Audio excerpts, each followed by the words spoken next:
అంటే సినిమాకి వేరియేషన్స్ అప్పుడే ఇప్పుడు ఆయన చెప్పినట్టు ఒక లారీ డ్రైవర్ ఒక పక్క, నారి నడుము నారి ఒక పక్క, ఇట్లా రకరకాల సినిమాలు చేస్తూ అంటే ఒక ట్రెండ్ సెట్ చేయడం.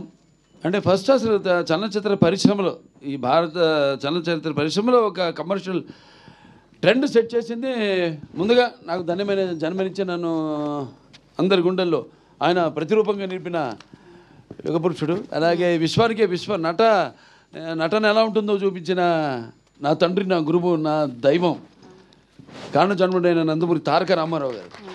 ఆయన నాకు ఇన్స్పిరేషన్ అండి. ఎందుకంటే ఇటువంటి వాటిల్లో అప్పుడు ఏదో ఒకటి కొత్తదనం మొదటి నుంచి కూడా ఆయన మంచి పండు వయసులో ఉన్నప్పుడు రాజుపేద డీ గ్లామరైజ్ క్యారెక్టర్ చేయడం, అదే ఇన్స్పిరేషన్తో నేను భైరవ దీపంలో మని కురుపి వేషం చేయడం అంతకంటే ఘోరం అసలు. అందులో అయినా అంత కొంచెం నీట్గా, ఇందులో అయితే అసలు టోటల్గా హంచ్ ప్యాక్, ఒక కన్ను మూతపడిపోయి పళ్ళు బయటకు ఉండి అంటే అట్లా చేయడం ధైర్య సాహసాలు ఇచ్చింది ఆయనే నాకు. అటువంటప్పుడు ఎప్పుడూ కొత్తదనం ప్రజలు కోరుకుంటూ ఉంటారు, డెఫినెట్గా వాళ్ళు ఉంటుంది, కానీ ఏంటన్నదే అది మనం ఎక్స్ప్లోర్ చేయాలి, అది ఇంపార్టెంట్. ఎందుకంటే దానికి ఒక సర్వే అంటే మనం ఒక ఆత్మ పరిశీలన చేసుకోవాలి. ఇంతవరకు చేసింది ఏంటి, ఇంకా ఏం చేయాలి, ఇంకా ఒక అదే యాక్టింగ్ అంటే నేను చెప్తుంటాను, అరవడమో లేకపోతే ఏడవడమో, ఒకరిని ఆనందపరచడానికి విసిరే నవ్వు కాదు. యాక్టింగ్ అంటే ఒక పాత్రలోకి, ఆ పాత్రలోకి అనుభవాలు మనకు తెలీదు, ఆత్మలోకి మనం వెళ్ళడం యాక్టింగ్ అంటే. సో అటువంటిది చేద్దాం, కొత్తగా చేద్దాం. అలాగే కృష్ణప్రసాద్ గారు, మన ముఖ్యంగా ఎస్పి బాలసుబ్రహ్మణ్యం గారు, ఆయన వెనకుండి సారథిగా ఈ చిత్రానికి వెన్నెముకై కృష్ణప్రసాద్ గారిని ప్రోత్సహించడం. నిర్మాత ఎవరన్నది కాదు, మంచి ఆలోచనతో వచ్చిన ఎవరైనా సరే వాడిని మనం ప్రోత్సహించాలి, కొత్తదాన్ని మనం ప్రజలు ఇవ్వాలి. మేము ఎప్పుడూ ఒక నిత్యావసర వస్తువులు లాంటి వాళ్ళం, అంటే ఎవ్రీడే ఒక కమోడిటీ. సో అది మనం ఇస్తూ ఉండాలి. మన తెలుగు ప్రజల్లో ఒక ప్రత్యేకత ఏంటంటే ఎప్పుడు కొత్తదాన్ని ఆదరిస్తారు. మొదటి నుంచి చెప్పుకొచ్చాను, నాన్నగారు మంచి పండు వయసులో ఆయన భీష్ముడు పాత్ర వేయడం ఏంటి, అటువంటి ఎన్నెన్నో సాహసాలు చేసి ప్రజల మన్నలను పొందారు ఆయన. అంటే ఆయన ఒక 10-15 సంవత్సరాల ముందు ఆలోచించేవారు. ఆయన ఒక రకంగా నిర్మాతలు కూడా ఏదైనా సినిమా కూర్చో యావరేజ్గా దాటితే కూడా ఆయన చెప్పేవారు, సలహా ఇచ్చేవారు, ఏమండి నెగిటివ్ ఎప్పుడు తాకట్టు పెట్టద్దు మీరు ఎక్కడ కూడా, ఇది ఎప్పటికైనా బంగారు గుడ్లు పెట్టే బాతు, దట్ ఈస్ ఎన్టీఆర్ అనేవారు ఆయన. అంటే ఆయనకు ఒక నిర్మాత బాగుండాలి, రేపు అది ఏంటి ఎవరు నిర్మాత వచ్చినా కూడా. సో అలా ఒక మంచి సినిమా చేస్తున్నాం అన్న ఒక సంతోషం. అలాగే నాన్నగారి సినిమాలు చూస్తూ పెరిగాను. సో నా కొట్టిన పిండి ఈ పాత్రలన్నీ, శ్రీకృష్ణదేవరాయలు అయితేనేమి, నాన్నగారు చేశారు 2 సినిమాలు. ఒకటేమో నాన్నగారు మన కిరణేశ్వరరావు కలిసి తలాన రామకృష్ణ. సో అవన్నీ ఎప్పుడు అవే చూస్తుంటాను, పాత సినిమాలు. అట్లోంచి మళ్ళీ కొత్తదనం వైపు కూడా నేను కూడా 25 సంవత్సరాలు కొన్ని సాహసించి చెప్పేస్తుంటా క్యారెక్టర్. మా డైరెక్టర్లు కూడా వాళ్ళు బాబు చాలా ఇక తొడతిద్దాం ముందు, ఇది లేకపోతే ఎంతో ముందుగా ఆలోచిస్తున్నారు మీరు వద్దని. సో అలా నా ఇన్స్పిరేషను, ఆ ధైర్యంతో మంచి సినిమాని మనం చేయబోతున్నాం. అంటే చాలామంది అప్పటికంటే కూడా ముందు ఆలోచన చేసాం, ముందు జనరేషన్స్ని. Correct, forward thinking. ఎవరు రేపు చూస్తారు, రిలీజ్ అయితే సినిమాని ఎలా ఆదరిస్తారు. ఎందుకంటే ఇప్పుడు నేను ఒక 2 జనరేషన్స్ కనెక్ట్ అయిపోయాను నేను. అది సినిమాల ద్వారా కానివ్వండి, లేకపోతే అన్స్టాపబుల్ ప్రోగ్రామ్ ద్వారా కానివ్వండి, అలా 2 జనరేషన్స్. అంటే నా కొడుకే కాదు, నా మనవాళ్ళతో కూడా నేను కనెక్ట్ అయిపోయాను. సో వాళ్ళకి ఇది కరెక్ట్ యాప్ట్ పిక్చర్ బాలకృష్ణది ఈ సినిమా. అన్ని సినిమాలు పిల్లలు కూడా చూస్తున్నారు, డైలాగులు చెప్తున్నారు. ఏది మా డాకు మహారాజు కానివ్వండి, లేకపోతే మా నెలకొండ భగవంత్ కేసరి కానివ్వండి, లేకపోతే అఖండ కానివ్వండి, లేకపోతే వీరసింహారెడ్డి కానీ. అటువంటిది మరి మెయిన్గా ఒక సింగతి శ్రీనివాసరావు అంత ముందు చేసిన సినిమాలు, ఆయన చేసిన ఎక్స్పెరిమెంట్స్. కరెక్ట్. సో ఆ ఎక్స్పెరిమెంట్స్ నాకు ముందుగా ఆయన మీద ఒక నమ్మకం. ఇప్పుడు బాపు గారి డైరెక్షన్లో నేను శ్రీరామరాజ్యం చేసినట్టే.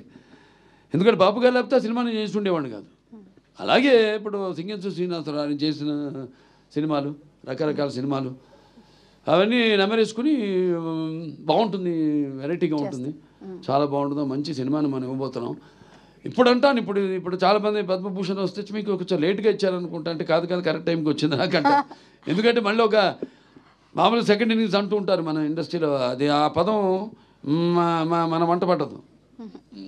లేదు, సినిమాలు ఇచ్చాం, 3 సార్లు ఎమ్మెల్యేగా గెలిచాం, దాని తర్వాత అన్స్టాపబుల్ #1 ప్రోగ్రామ్గా నిలిచింది మన దేశంలోనే. మరి క్యాన్సర్ హాస్పిటల్ ద్వారా క్యాన్సర్ రోగులకు మనం సేవలు అందించడం, ఇవన్నీ కూడా చూసుకుంటే అప్పుడు నేను క్యాన్సర్ హాస్పిటల్ చైర్మన్ కాదు ఒకళ్ళు ఇదివరకు ఏదైనా ఇటువంటిది ఇచ్చుంటే సో రేపు అంతే. ఇప్పుడు ఇందాక అన్నారు మాటల్లో కాకతాళీయమో యాదృచ్ఛికమోనని. సో అలా సినిమా కూడా ఇప్పుడు జనరేషన్ ఇప్పుడు రేపు చూస్తారు జనం ఎలా దీనికి ఎలా అంటే అందరూ ఆల్ ఏజ్ ఒక ఏజ్ బ్యాడ్. ఇప్పుడు దేనికి, ఎందుకంటే ముఖ్యంగా ఈ సినిమాకి గుండెకాయ శ్రీకృష్ణదేవరాయలు ఆ పాత్రే మెయిన్ కాన్సెప్ట్లో ఆ పాత్రను ఎన్నుకోవడం. ఇప్పుడు చాలామంది ఈ సినిమాని అంటే ఫ్యూచరిస్టిక్, ఇది ఫస్ట్ సైన్స్ ఫిక్షన్ ఫిలిం అట్లా చాలామంది ట్రై చేశారు. హిందీలో ఒక పిక్చర్ ముహూర్తం కూడా చేశారు సినిమా, ఇటువంటి సినిమా దాన్ని షెల్ఫ్ చేసేసారు, తీయలేదు. అలా తర్వాత వచ్చిన సినిమాలు ఏవి కూడా ఇది మన సినిమా సక్సెస్ అయినట్టు ఏది సక్సెస్ కాదు సినిమా. ఎందుకంటే మనకి జనం అంటే మనకి ఈ శ్రీకృష్ణదేవరాయల పాత్రని అంత అద్భుతంగా అప్పుడు నాన్నగారు కానివ్వండి, అదే నాన్నగారే మీరు ఎంత అందంగా ఉన్నారండి అసలు, ఎంత ముద్దొచ్చేస్తున్నారు అసలు. దాంట్లో అదే తెల్ల రామకృష్ణ కానివ్వండి. Very nice.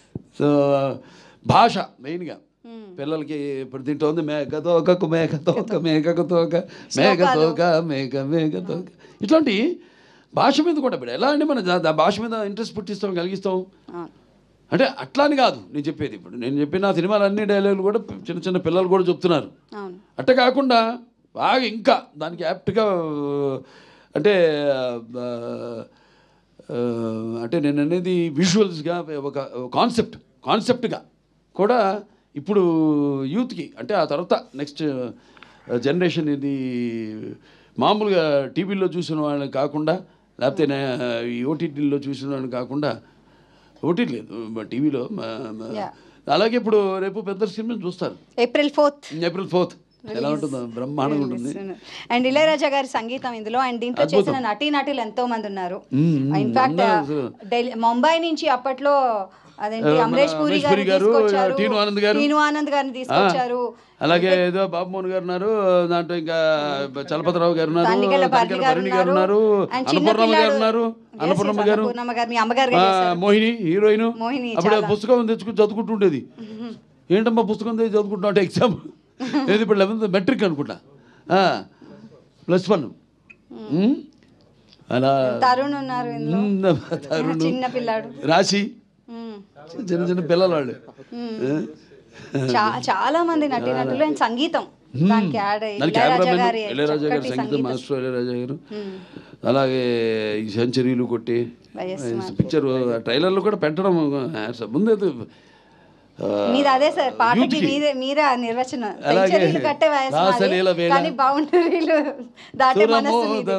మంచి క్లాస్ సాంగ్, చాలా మంచి పాట, అన్ని అద్భుతమైన పాటలు, పద్యాలు. అవును, జానములే వర వీణములే జిక్కి గారి చేత పాటించటం అప్పుడు.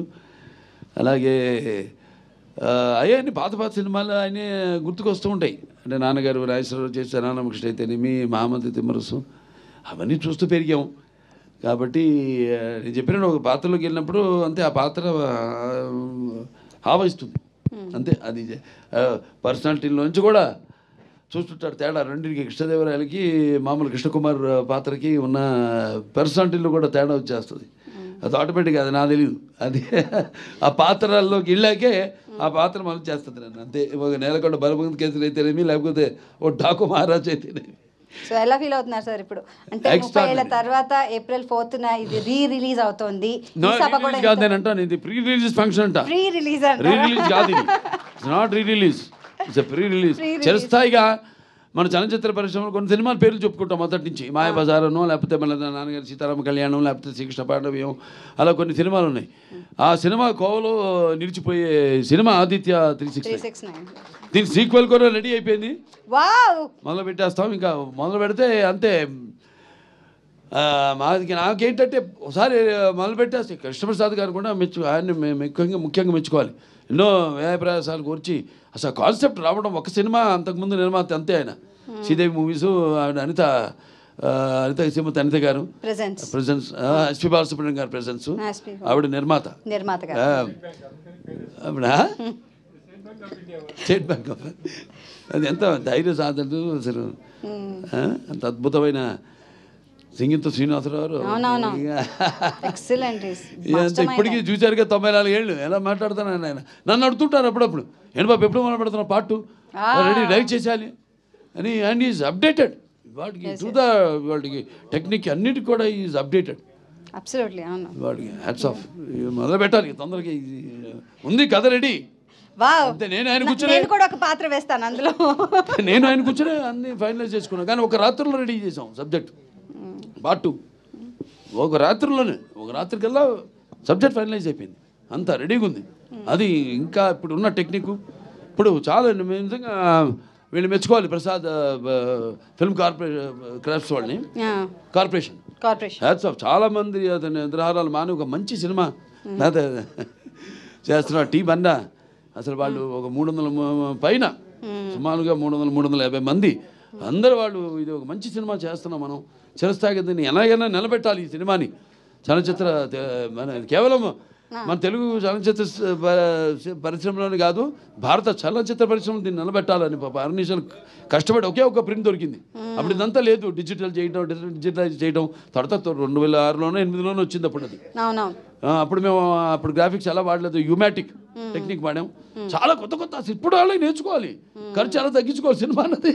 నిజంగా మనం వాడిన టెక్నిక్ ముందు గ్లాసు పెట్టి కబీర్లాలు, దానికేమో మ్యాట్ పెయింటింగ్ కాకుండా మళ్ళీ బుక్స్లోంచి ఫోటోగ్రాఫ్స్ కానీ కట్ చేసి అవన్నీ అంటించి మళ్ళీ దానికి మినియేచర్సు ఇవన్నీ రోజు 2 షాట్లు తీసేవాళ్ళం.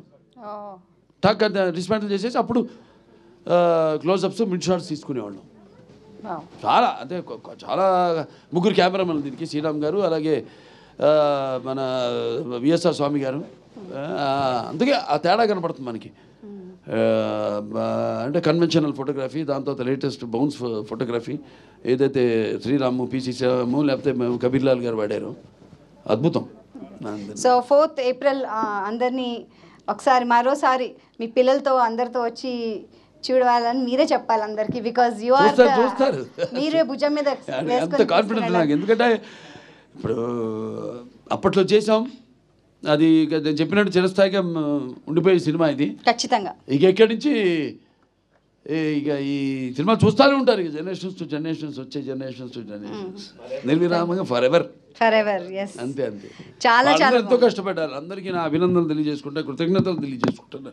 To restore the film, restore చేయడం అనేది మేము చాలా కష్టమైన దీంతో క్రాఫ్ట్స్తో కూడుకున్న. అవును, గత 3 నెలల నుంచి దానికే వర్క్ చేస్తున్నారు. 8 months నుంచి. I'm sorry sir. సో 8 నెలల నుంచి చేశారంటే it's really great.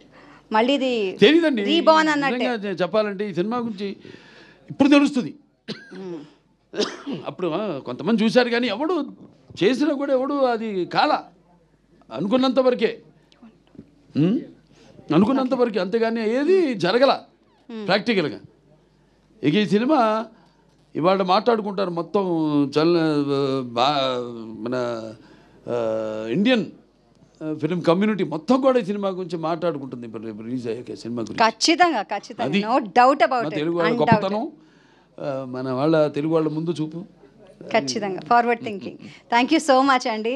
It's a pleasure మిమ్మల్ని ఇలా కలుసుకోవడం. అందరు కూడా నా విశ్వావసు సంవత్సరం శుభాకాంక్షలు తెలియజేసుకుంటున్నాను అందరికి. Ugadi thank you so much. అంటే ఉగాది అంటే ఉరకలు వేసే ఉత్సాహం, ఉగాది అంటే ఉప్పెనల ఉప్పొంగే ఒక కవిత్వం. అలాగే అందరికి కూడా భగవంతుడు అష్టైశ్వర్యాలు, సుఖ సంతోషాలు, భోగభాగ్యాలు, కీర్తి ప్రతిష్టలు, శ్రీ సంపదలు, ఆయుర ఆరోగ్యాలు, సంపూర్ణ ఆయుష్, నవగ్రహాల అనుకూల్యం ప్రసాదించాలని మనం ప్రార్థిస్తున్నాను. థ్యాంక్ యూ సో మచ్ అండి. అండ్ అనిల్ గారు మాట్లాడుతూ అన్నారు. అండ్ ఫస్ట్ ఆఫ్ ఆల్ నాకు ఈ వేదిక ద్వారా ఫస్ట్ కృష్ణప్రసాద్ గారిని అండ్ టీమ్ని